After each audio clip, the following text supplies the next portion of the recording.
آخر کور لیٹر کیا چیز ہے؟ اس میں کیا لکھنا چاہیے؟ ویزا آفیسر کو کیسے متاثر کیا جا سکتا ہے؟ آخر اس کی اتنی زیادہ اہمیت کیوں ہے؟ السلام علیکم دوستو، کیسے ہیں آپ؟ سب سے پہلے تو میں آپ کا شکریہ ادا کرنا چاہتا ہوں کہ آپ سب نے میری ویڈیوز کو پسند کیا، میری حوصلہ افزائی کی۔ انشاءاللہ آئندہ بھی میں آپ کے لیے نئی نئی ویڈیوز لے کے آتا رہوں گا اور یہاں کی زندگی کے بارے میں آپ کو بتاتا رہوں گا۔ تو دوستو، آج کی ویڈیو کا ٹاپک جو آپ جان چکے ہوں گے کہ یہ ترکش وزٹ ویزے کے کور لیٹر کے بارے میں ہے۔ میرے کچھ دوستوں نے مجھ سے پوچھا کہ یہ لیٹر ہم کس طرح بنائیں، تو یہ ویڈیو ان کی رہنمائی کے لیے آج میں بنا رہا ہوں۔ میں نے اپنی ایک ویڈیو جو ترکی وزٹ ویزا ڈاکومنٹس کے بارے میں تھی، آپ کو بتایا تھا کہ سارے ڈاکومنٹس تیار کرنے کے بعد آپ نے ایک کور لیٹر بنانا ہے اور اس کو سب ڈاکومنٹس کے اوپر لگانا ہے۔ تو اس کی اہمیت کا اندازہ اسی بات سے ہو جاتا ہے کہ یہ لیٹر کتنا ضروری ہے، کیونکہ اس پر آپ کے متعلق تمام ضروری معلومات کا اوور ویو درج ہے جو کہ ویزا آفیسر کو متاثر کر سکتا ہے،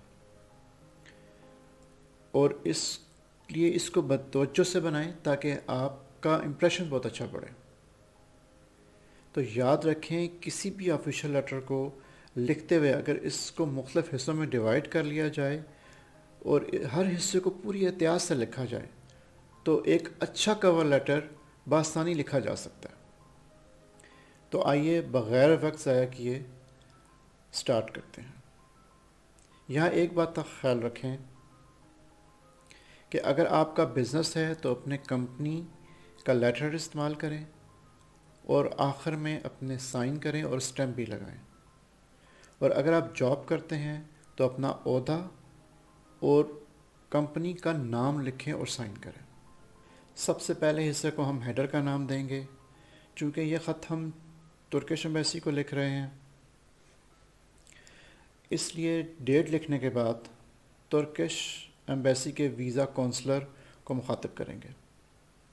اس کے بعد جس سٹی سے ہم اپلائی کر رہے ہیں اس سٹی کا نام لکھنا ہے۔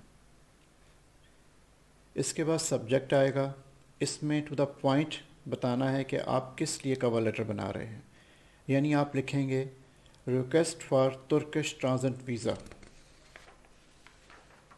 اور پھر ڈیئر سر، ڈیئر میڈم لکھنے کے بعد اگلی لائن سے ہم پیراگراف شروع کریں گے اور اپنا نام، سن آف، اپنی ڈیٹ آف برتھ اور پاسپورٹ نمبر لکھیں گے۔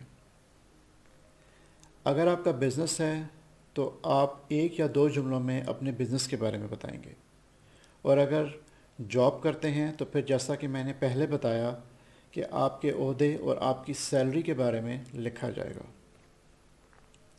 اور آپ نے بتانا ہے کہ آپ ترکی کے وزٹ ویزے کے لیے اپلائی کر رہے ہیں۔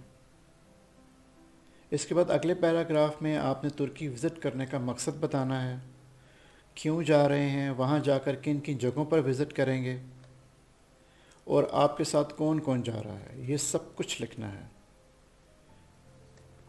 پھر اگلے پیراگراف میں آپ نے اپنے ڈاکومنٹس کا بتانا ہے جو آپ نے ترکی وزٹ ویزے کے لیے بنوائے ہیں۔ یہ آپ پیراگراف کی صورت میں بھی لکھ سکتے ہیں اور نمبر وائز بھی لکھ سکتے ہیں۔ اس کے بعد دو لائنوں میں آپ نے ایمبیسی سے ویزا لگانے کی درخواست کرنی ہے۔ اگر آپ نے فیملی کے ساتھ ٹریول کرنا ہے تو آخری پیراگراف میں فیملی ممبرز کے نام اور ساتھ ان کے پاسپورٹ نمبر لکھ دیں۔ کچھ لوگ اس کو ضروری نہیں سمجھتے، لیکن میرا خیال ہے کہ اس سے ویزا آفیسر پر اچھا امپریشن پڑتا ہے۔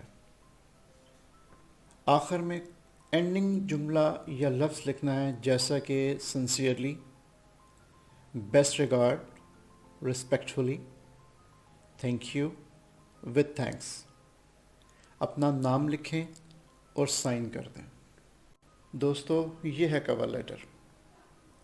امید ہے آپ کو اب یہ لیٹر لکھنے میں کوئی مشکل نہیں ہوگی، اور اگر لکھنے میں ابھی بھی کوئی مسئلہ ہو تو آپ مجھ سے کانٹیکٹ کر سکتے ہیں۔ میرا نمبر اسکرین پر آپ کو نظر آ رہا ہے۔ آپ کی آسانی کے لیے میں نے کور لیٹر کا ایک سیمپل بنا کر اس کا لنک ڈسکرپشن میں دے دیا ہے، آپ وہاں سے بھی ڈاؤن لوڈ کرنا چاہیں تو کر سکتے ہیں، اور جہاں جہاں میں نے بریکٹس ایڈ کی ہیں وہاں پر آپ اپنے مطابق اپنی معلومات ایڈ کر سکتے ہیں۔ تو دوستو آج کے لیے اتنا ہی، ملتے ہیں آپ سے اگلی ویڈیو میں۔ اللہ حافظ۔